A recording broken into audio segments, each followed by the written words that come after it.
Alright, so the last video for this week is 3.5 X and Y intercepts.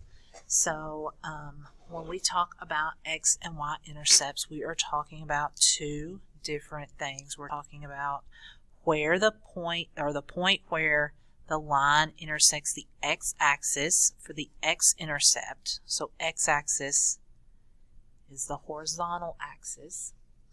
And when we're talking about the y-intercept, we're talking about the point where the line intersects the y-axis. So that is the one on the vertical axis. So you've got two different things, and they do mean two different things. They are not interchangeable. You've got to be careful. So on the first little set here, we've got to find x and y intercepts from a graph. So finding x and y intercepts from a graph are as simple as locating where they cross those two axes. So if we are going to find the x-intercept and the y-intercept, then we're looking for two different points. So the x-intercept is going to be on that horizontal axis, and that means that on this one, it is at the point 2, 0. And it is always going to have 0 for the y-coordinate. That's how you know you're in the right place. For the y-intercept, we're talking about the point 0, -1. And it always has a 0 for the x-coordinate. That's how you know you have the right one. Okay? Sometimes, like this one, it crosses at the origin, which means the x-intercept and the y-intercept are the same thing. And so I'm going to write the x and y equals 0, 0. Okay? So it's the x-intercept because y is 0. And it's the y-intercept because x is 0. It just happens to be on the same point. And that happens sometimes. And then you also have ones like number 3 that only have one intercept. So this one only has an x-intercept. So the x is 2, 0. We go over to 2, but then we just make a vertical line. Now, so that we can talk about it, I'm going to make an additional line on here. If I can find my ruler. So we can talk about horizontal lines. So that's a vertical line. But what if we would have had a horizontal line? I'm going to draw that on here.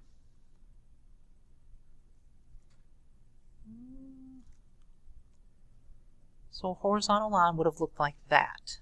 Now that's a lot of black lines, but that's why I'm drawing it on here after the fact.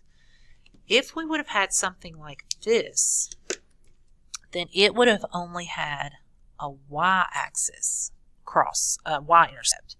So you would only have the point y equals 0, -3 as your intercept, because there it doesn't cross the x-axis, just like this one didn't cross the y-axis. So if you have a horizontal or vertical line, just like their slopes are special, their intercepts are special. They only have one. They don't have both. So to have both, you have to be a diagonal line. Luckily, most of the ones we do have a diagonal line. Now, we haven't gotten into a lot about equations of lines. That's where we're going. But I know you guys have seen like y equals mx plus b and stuff like that.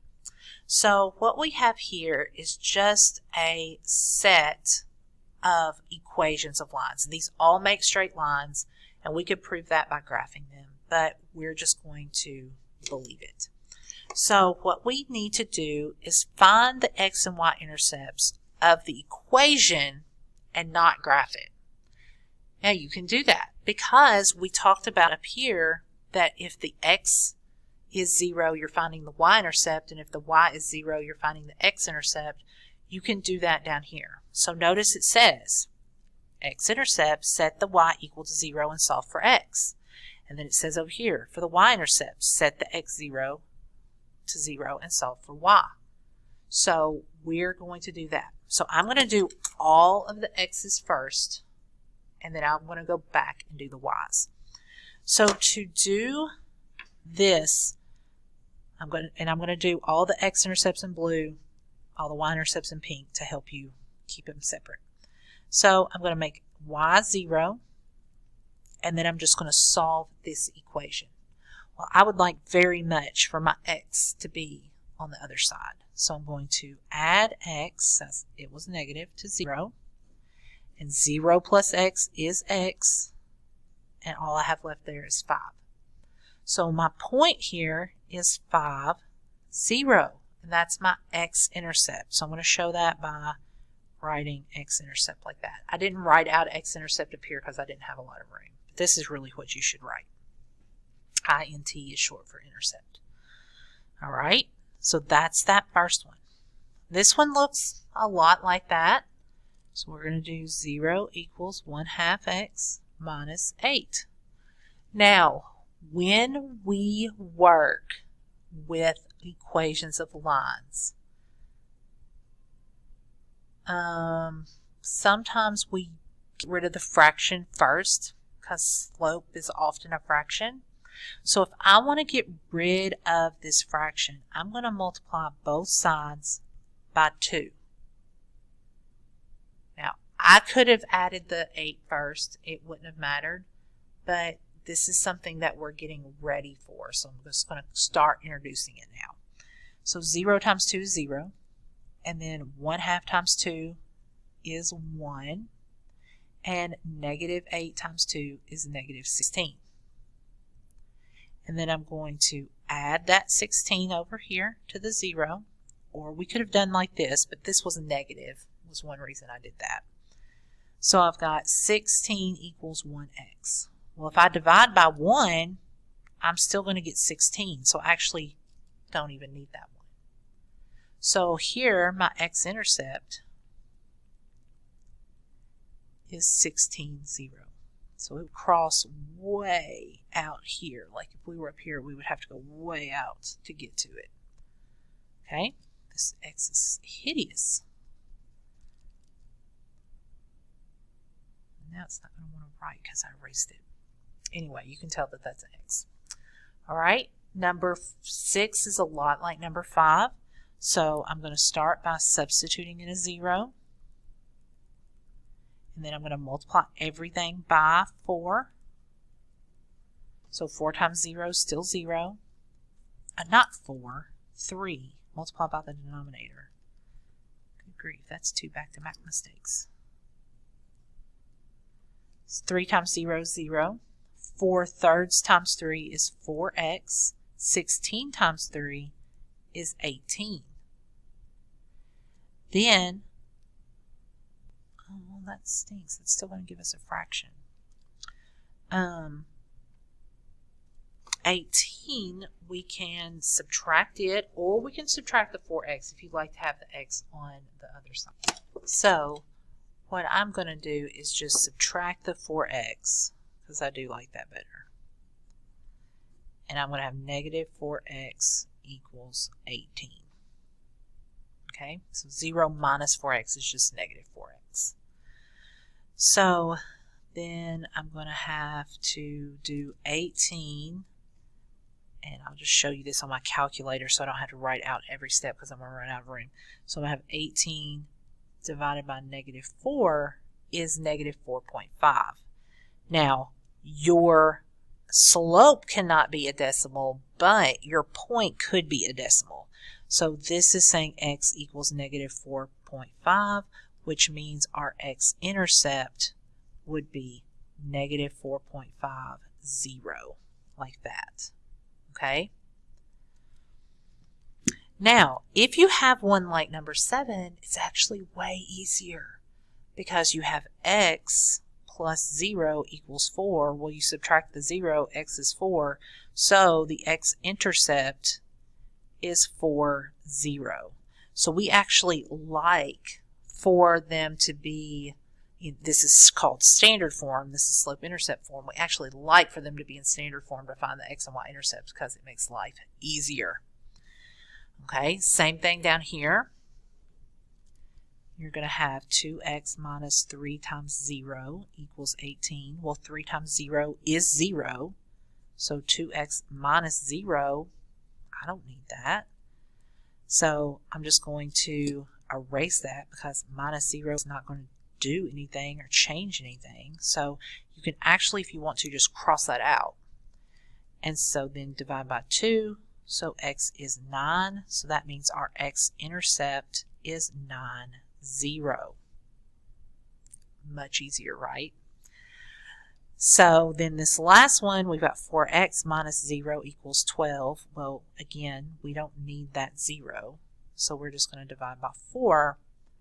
X is 3. So the x-intercept is 3, 0. Okay? And remember, this is 0 because we substituted in 0 for y. That's what makes it cross the x-axis. All right, so now we're going to go back and find the y-intercepts. And these are generally,